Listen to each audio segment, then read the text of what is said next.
लेकिन LIC जो चीज़ बाजार में बेच रहा है, कोई सामान नहीं बेच रहा है, हम लोग एक भरोसा बेच रहे हैं। भरोसा का कारोबार है, ये सामान का कारोबार नहीं है। ये भरोसा सरकार के कब्जे में रहना चाहिए। जनता साथ दिया है। We are a unique institution कि इंडस्ट्री जन्म होने से पहले ट्रेड यूनियन ही जन्म हुआ। नमस्कार, मैं हूं आशीष आनंद और हमारी टीम इस वक्त मौजूद है जंतर मंतर दिल्ली में। यहां पर एक धरना चल रहा है LIC के जो कर्मचारी हैं उनका, और यहाँ पर जो आज बात हो रही है वो ये कि IPO जो लाने की कोशिश हो रही है, जो लाया जा रहा है केंद्र सरकार की ओर से, तो वो क्यों कर्मचारियों के भी खिलाफ है और बीमा धारकों के भी खिलाफ है। ख़ास बात ये है कि हमारे साथ अभी जो मौजूद हैं सचिव हैं, श्री, बहुत स्वागत है। ये आपका कॉन्फिडेंस कैसे बनता है? जैसे मान लीजिए कि आप कह रहे हैं कि LIC जनता का भरोसा है और जनता के अंदर उसने भरोसा अर्जित किया है। पब्लिक सेक्टर में एक बहुत बड़ा सेक्टर रेलवे भी है, उसने भी एक बहुत लंबे समय में एक भरोसा अर्जित किया है, लेकिन रेलवे को उन्होंने टुकड़े टुकड़े में काफ़ी कुछ छितरा दिया उसको, और जबकि वो बहुत बड़ी एम्प्लॉइज़ की वहाँ पर संख्या भी है और करोड़ों ग्राहक उससे रोज़ाना के जुड़े हुए हैं जो सर्विस सेक्टर में है। ऐसे में LIC उसके मुकाबले काफ़ी छोटी संस्था बनती है, तो वो LIC को क्यों नहीं कर सकते? बहुत ही मतलब अहम सवाल है ये जी। इसका दो पहलू है। पहला है हमारी तजुर्बा।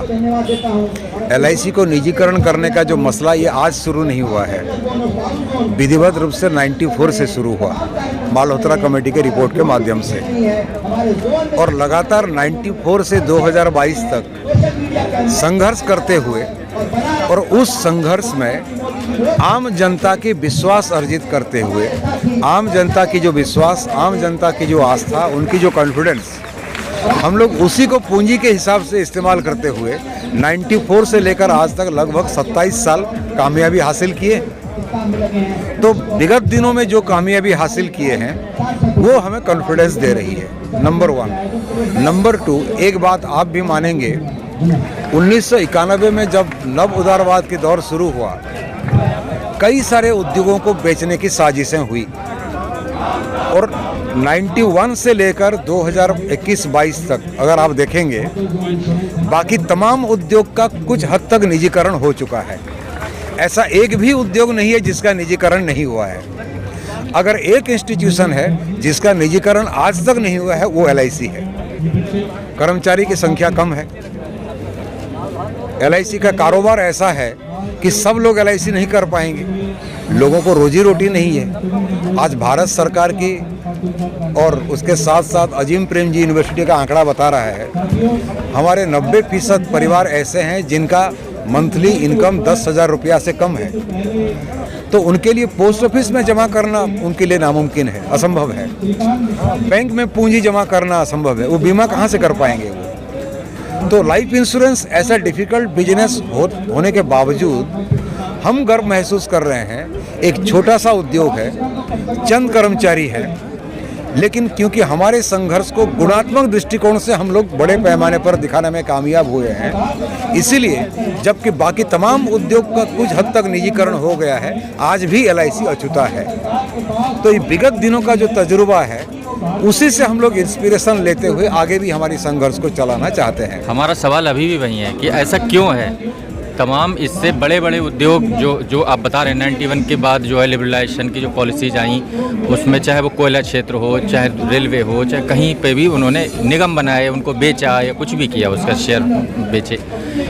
ये काम LIC में क्यों नहीं कर पाए अभी तक? हमने जो पिछले 30 सालों से जो आंदोलन हम लोग किए हैं, हमारी आंदोलन का मूल मंत्र रहा है कि LIC कोई ऐसा सामान नहीं है या कोई सामान बेचने वाला संस्थान नहीं है जिसका निजीकरण भारत सरकार कर दे।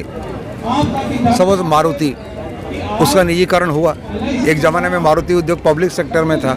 आप जैसा रेलवे कह रहे हैं या कोई भी एयर इंडिया हो, कुछ भी हो, दूसरे जो संस्थान हैं वो कुछ ना कुछ सामान बेचते हैं, लेकिन LIC जो चीज़ बाजार में बेच रहा है, कोई सामान नहीं बेच रहा है, हम लोग एक भरोसा बेच रहे हैं। तो सामान बेचने में और एक भरोसा बेचने में, विश्वास बेचने में जो बुनियादी अंतर है, यही चीज़ हम लोग जनता को समझाने की कोशिश किए हैं। और लग रहा है कि LIC कर्मचारी अपने ऑफिस में काम करने के दरमियान, सड़क में संघर्ष करने के दरमियान, हमारे आंदोलन के दरमियान जनता को ये समझाने में कामयाब हो पाए हैं कि हम जनता से अलग नहीं हैं, हम ही जनता हैं। और हमारी इंटरेस्ट और जनता के इंटरेस्ट के बीच जो सिमिलैरिटी है या जो सिमेट्री है, उसको देखते हुए हमारे आंदोलन को डेवलप किए हैं। और विशेष करके ये कहने के लिए कि ये भरोसा का कारोबार है, ये सामान का कारोबार नहीं है, ये भरोसा सरकार के कब्जे में रहना चाहिए।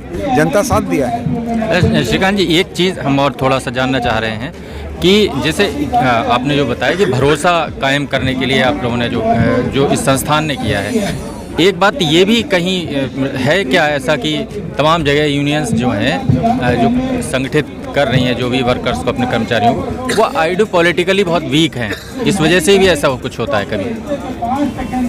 ये कुछ हद तक सही है, क्योंकि मजदूर आंदोलन, मैं कमेंट नहीं कर रहा हूँ, लेकिन केवल भारत में नहीं, पूरे दुनिया के पैमाने पर अब कहीं भी जहाँ मजदूर आंदोलन अपने आप को केवल आर्थिक मांगों को लेकर के सीमित किया हुआ है, वहाँ आंदोलन कमज़ोर हुआ है। लेकिन हम गौरवान्वित महसूस करते हैं कि बीमा कर्मचारी का आंदोलन ये भले ही विधिवत रूप से किसी राजनीतिक पार्टी से एफिलिएटेड नहीं हुआ हो, लेकिन जो मजदूर वर्ग की राजनीति है उस राजनीतिक विचारधारा में विश्वास करते हैं और हमारे कर्मचारियों को उस विचारधारा में लेस करते हुए हम लोग संघर्ष किए हैं और शायद यही कारण है हमारी सफलता के राज। अच्छा, एक चीज़ और जानना चाहेंगे, जो हमारी सुनी हुई बात है अभी तक खाली, कि जो बीमा कर्मचारी यूनियन है, आपकी जो यूनियन है, इसकी ही भूमिका जो रही मुख्य, जो ये LIC अस्तित्व में आई, इसमें कितनी सच्चाई है? ये एक यूनिक चीज़ है, आपने सही कहा कि दुनिया में LIC अकेले ही ऐसे एक इंस्टीट्यूशन है कि जहां पहले ट्रेड यूनियन जन्म लिया और ट्रेड यूनियन जन्म लेने के बाद इंडस्ट्री जन्म लिया। कहीं ऐसा नहीं हुआ है। 1956 से पहले जो निजी कंपनियां बीमा के कारोबार में थे, वहाँ जो कर्मचारी थे उन्होंने सोचा कि एक यूनियन बनाना चाहिए, तो 1951 में all India insurance employ association पैदा हुआ। और जैसे ही पैदा हुआ AIA, तो आपने जो कह रहे थे कि राजनीतिक आंदोलन, पैदा होने के तुरंत बाद ही पहला राजनीतिक स्लोगन हमारे यूनियन ने दिया कि इंश्योरेंस इंडस्ट्री का राष्ट्रीयकरण होनी चाहिए। और 5 साल की संघर्ष के बाद, किसानों ने अभी 1.5 साल का संघर्ष किए हैं, 15-16 महीने का, हम गौरवान्वित महसूस करते हैं। हमारे पूर्वजों ने 5 साल का लंबी लड़ाई लड़ी और 5 साल के संघर्ष के बाद, राजनीतिक संघर्ष के बाद, बीमा उद्योग, लाइफ इंश्योरेंस का राष्ट्रीयकरण हुआ। तो we are a unique institution कि इंडस्ट्री जन्म होने से पहले ट्रेड यूनियन ही जन्म हुआ। इसलिए हम मानते हैं कि इंडस्ट्री को, यानी LIC को सुरक्षित रखना सरकार का या मैनेजमेंट का जितना बड़ा जवाबदेही नहीं है, उस यूनियन का है जिस यूनियन ने इस इंडस्ट्री को जन्म होने में मदद दिया है। हाँ, मतलब इसके लिए सरकार जो भी करना चाहती है वो ऐसे करने नहीं दिया जाएगा, क्योंकि यूनियन ने ही तो उसको बनाया है, उसको इसलिए। हाँ, क्योंकि हम मानते हैं कि LIC का निजीकरण हो या IPO हो, ये जनता के हित में नहीं है, पॉलिसी होल्डर के लिए नुकसानदेह है, देश का आर्थिक और सामाजिक विकास के लिए नुकसानदेह है। तो फिर फायदा किसको होने वाला है? हम यही पूछ